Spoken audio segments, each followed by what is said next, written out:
to start by saying, as a person that's not from Chicago, one of the first things that I've noticed when I came to Chicago was how Chicagoans embrace architecture and are very proud of the architecture that they have. And what I wanted to do is, without getting into a lot of the specifics of a building that I thought would be appropriate to talk about tonight, and give you some of the things that architects today don't really share with the public, or at least don't have the opportunities to share with not only co-designers or individuals that just like architecture and like design. Chicago, birthplace of a high-rise, has actually influenced quite a lot through innovation, starting with the elevator and how the elevator enabled us to live vertically and place ourselves in areas that we typically would not encourage in terms of urban sprawl or spreading out of an urban center. This project is an interesting project because it's a team of individuals here in Chicago who built in Dubai, and we built this project that, just ironically enough, is in the Architects magazine this month, and it's a project that ended up generating itself in a gesture that it wasn't superfluous, or it wasn't a gesture that came out of just twisting a building, but it had purpose, and it has purpose in how to increase value to the residents who live there. The criteria require that the building be responsible, environmentally responsible, but at the same time place itself in a context where its neighbors could not get their views obstructed. Other towers surrounding the marina needed to still see the Gulf, the Arabian Gulf, as well as the city proper. What we wanted to do is increase the value as you increased height, so we hence rotated each floor 1 degree, just 1.2 degrees, almost doing a true 90-degree rotation at about 88 floors. And the complexities behind these buildings and the feats we do with these buildings at times are hidden, or we never really realize what it takes to do an architecture of this scale, as well as ambitious in things that at times we don't do here in the market, like here in the US. And Dubai, as one place, enables us to do these things, and it actually encourages architects and designers to actually break the norm of how we approach the economics of construction. What you're seeing are some of the images, in-progress images, of when the building was being erected. There's as I mentioned, the way we, or the ethos of how we think as architects today, are trying to be responsible with the environment for the future generations.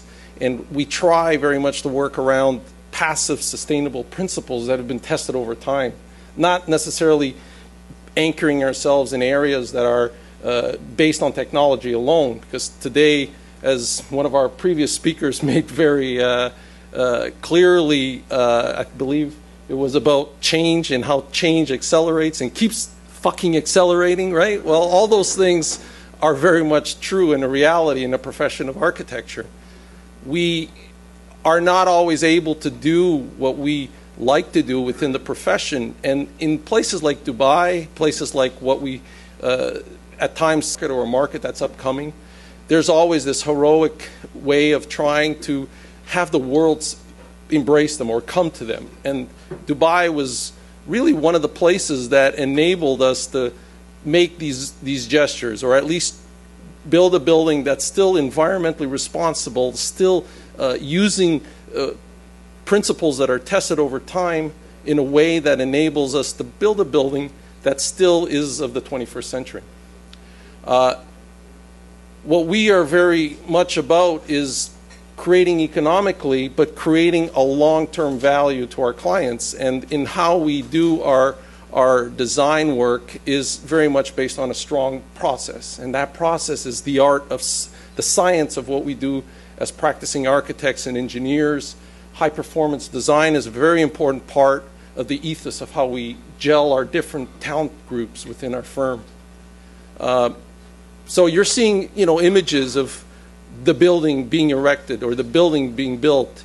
And unfortunately, with the limited time, I'm only giving you selected images, but there's a lot of hidden intricacies in the building that not many people, when they first look at it, understand what's involved in simplifying the complex, making things seem as one clean gesture, as you saw in the first image of a twist, but behind that twist, how does the building function? How do we still deal with the parametric of a building that's in one side leaning and the other side pushing, and how structurally you're able to keep a building in torsion, in the twist that wants to untwist. So it's quite complicated, and it's heroically able to actually define a skyline, as we've been quite successful in doing in this building. It literally just topped off a few months ago, and it's became an iconic building quite quickly. And it's actually quite,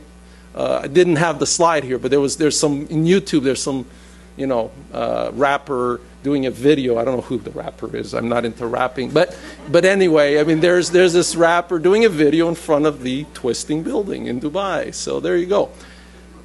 Titanium, composite titanium panelization, unitized, the same unitization is repeated around the building with the exception of the corners, because it's the only column that actually leans. It's the only column that actually is atypical to the whole intricacy of bringing the metrics of an architecture in the building that's now the world's tallest true twisting building in the world. It's out of Chicago. So it's a great thing, you know. And there you go, the final slide. And that's not Photoshop, that's real, guys. So anyhow, thank you.